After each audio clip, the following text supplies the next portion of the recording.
Selamat pagi Bapak Ibu Saudara yang dikasihi dalam Tuhan Yesus Kristus. Salam sejahtera untuk kita semua. Pagi hari ini kita akan merenungkan kebenaran firman Tuhan. Dan firman Tuhan pagi ini akan saya beri judul Otoritas Allah untuk Orang Percaya. Yesaya 22 ayatnya yang ke-22. Aku akan menaruh kunci rumah Daud ke atas bahunya. Apabila ia membuka, tidak ada yang dapat menutup. Apabila ia menutup, tidak ada yang dapat membuka.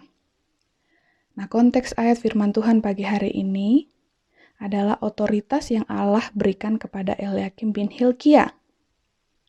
Nah, menurut KBBI, otoritas adalah hak untuk bertindak, kekuasaan yang sah yang diberikan kepada lembaga dalam masyarakat yang memungkinkan para pejabatnya menjalankan fungsinya.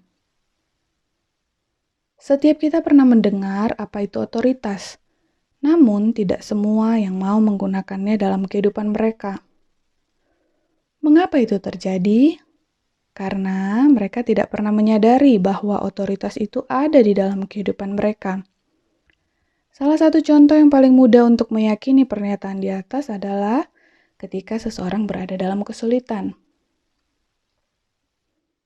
Bagi orang yang tahu bahwa dirinya memiliki otoritas dari Tuhan, ia tidak akan mudah jatuh ke dalam dosa saat kesulitan menerpa hidupnya.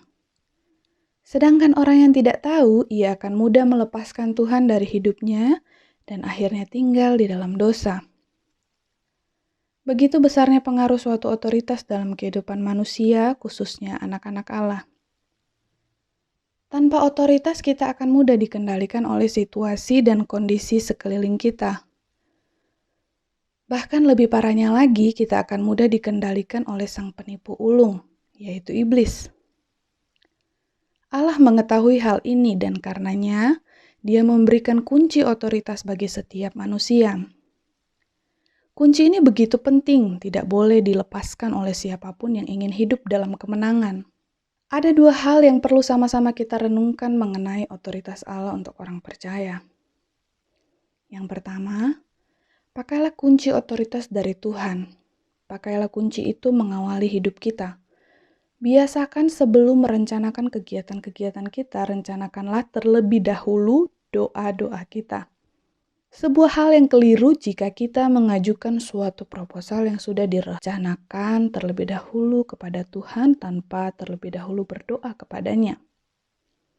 Mengapa ini keliru? Karena kita menjadikan Tuhan sebagai pesuruh atau pembantu kita, bukan sebagai Allah sang pemegang kehidupan kita. Oleh karenanya, saat kita datang kepada Tuhan dalam waktu doa-doa kita, lihatlah Dia adalah Raja di atas segala raja. Dia lebih berkuasa, lebih peduli, lebih mengasihi kita dari apapun juga yang ada di dunia ini. Dia memberikan kita otoritas yang apabila kita sudah membukanya, tidak ada seorang pun yang dapat menutupnya. Kalau kita sudah menutupnya, tidak ada seorang pun sanggup membukanya. Dan yang kedua, yang perlu kita renungkan mengenai otoritas Allah untuk kita sebagai orang percaya adalah hidup karena percaya. 2 Korintus 5 ayat 7 mengatakan, sebab hidup kami ini adalah hidup karena percaya bukan karena melihat. Apakah kita hidup karena percaya atau kita hidup karena melihat? Kalau kita mendengar dan melihat berbagai kesulitan terjadi dan membayangkan kehidupan di masa mendatang akan semakin sulit, kita akan menjadi kecil hati. Tetapi, bila firman Tuhan menjadi pegangan hidup kita, maka segala sesuatunya akan dapat kita atasi. Kita menjadi orang-orang yang berani melangkah dalam dunia ini karena percaya bahwa pemeliharaan Tuhan itu sempurna adanya. Sebagai kesimpulan, otoritas Allah bagi setiap kita adalah nyata dan kita dapat menggunakannya dalam hidup kita. Pertanyaannya, apakah kita sudah menggunakan otoritas itu?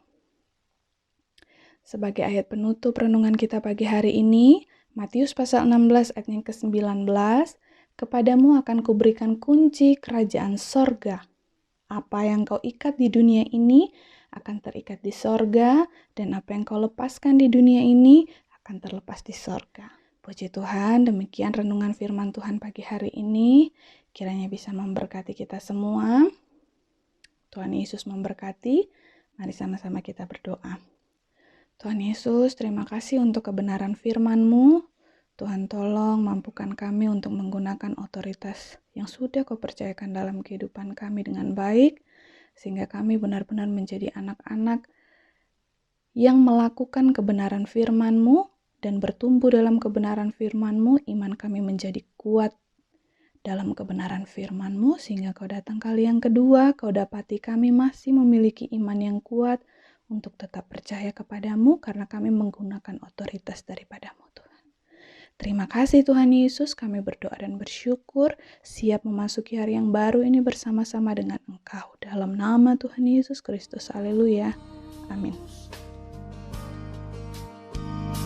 Sebab Engkau